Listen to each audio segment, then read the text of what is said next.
Hi అండి, అందరికీ నమస్తే. Welcome to money home.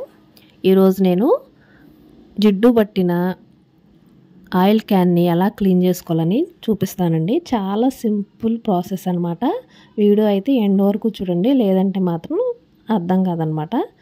Video నచ్చితే మాత్రం ఒక లైక్ అయితే చేయండి. చూసిన తర్వాత అందరూ తప్పకుండా అయితే ట్రై చేయండి. ఇదిగోండి, ఇది అనమాట నేను వాడే ఆయిల్ క్యాను. నేను ఎప్పుడు 2 ఆయిల్ క్యాన్లు ఉంచుకుంటాను.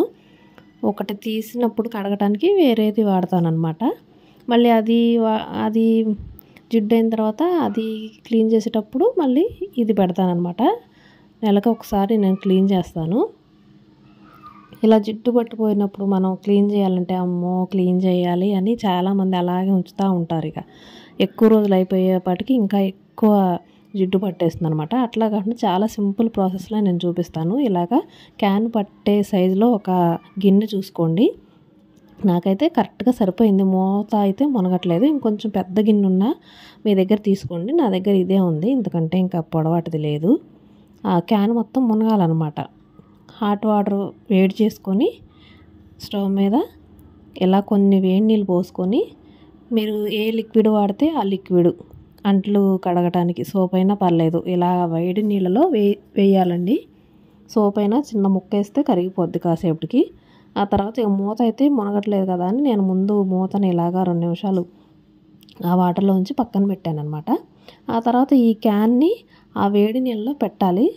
ఉత్తి క్యాన్ పెడితే మనకి వెయిట్ లేకపోతే మునగదు కదండి, ఆగదు కదా, పైకి లేచి వచ్చేస్తుంది కదా. అందుకని ఇంకొంచెం వేడి నీళ్ళు ఈ క్యాన్లో పోసి ఆ గిన్నెలో పెట్టాను అనమాట. పెట్టేసి మూత కూడా ఇలా పెట్టేసి అలాగ ఒక 10-15 నిమిషాలు కానీ 20 నిమిషాలు కానీ, జిడ్డు తక్కువగా ఉందనుకుంటే ఒక 10-15 నిమిషాలు ఉంచండి. బాగా ఎక్కువ జిడ్డు పట్టేసింది అని అనుకుంటే మాత్రం ఒక 20 నిమిషాలు అలాగా నాననివ్వండి. నానిన తర్వాత చక్కగా మీరు ఈజీగా క్లీన్ చేసుకోవచ్చు అనమాట.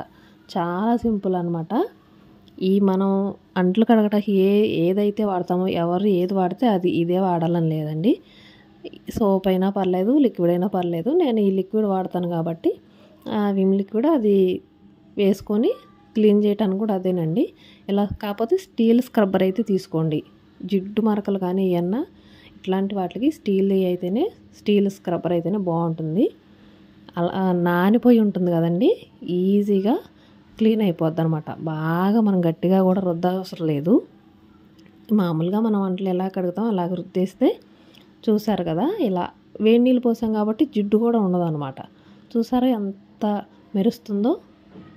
ఇంకేమన్నా ఉంటే మనం బొజ్జురు వచ్చినప్పుడైతే తెలియదండి, ఎక్కడన్నా ఉందేమోనని ఒకసారి కడిగి మళ్ళీ ఎక్కడన్నా కొంచెం జిడ్డు కానీ ఏదన్నా మరకలు ఉన్నాయనిపిస్తే ఇంకొకసారి క్లీన్ చేసుకోవాలి. ఆ తర్వాత ఇలాగా క్యాన్లో ఉన్న వాటర్ కూడా పారబోసేసి ఇలాగా నీట్గా క్లీన్ చేసుకోవటమేనండి. ఆయిల్ క్యాన్ అనే కాదు, జిడ్డుగా ఉన్నాయి ఏవైనా సరే, మనం నెయ్యి వెన్న చేసుకునేటప్పుడు మిక్సీ పట్టుకుంటాం కదా, ఆ మిక్సీ గిన్నెలు కానివ్వండి, లేకపోతే నెయ్యి గిన్నెలు కానివ్వండి, ఏవైనా సరే ఈ ప్రాసెస్లో క్లీన్ చేసుకుంటే మాత్రం జిడ్డుగా ఉండేవి జిడ్డు మార్కలన్నీ పోయి చాలా మెరుస్తూ ఉంటాయండి. తప్పకుండా అందరూ అయితే ట్రై చేయండి. ట్రై చేసిన తర్వాత ఎలా వచ్చింది అనేది నాకు కామెంట్స్లో చెప్పడం మర్చిపోకండి. చూసారా ఎంత తలతల మెరిసిపోతుందో ఆయిల్ క్యాన్. వీడియో నచ్చితే లైక్ చేయండి, షేర్ చేయండి, సబ్స్క్రైబ్ చేసుకోండి.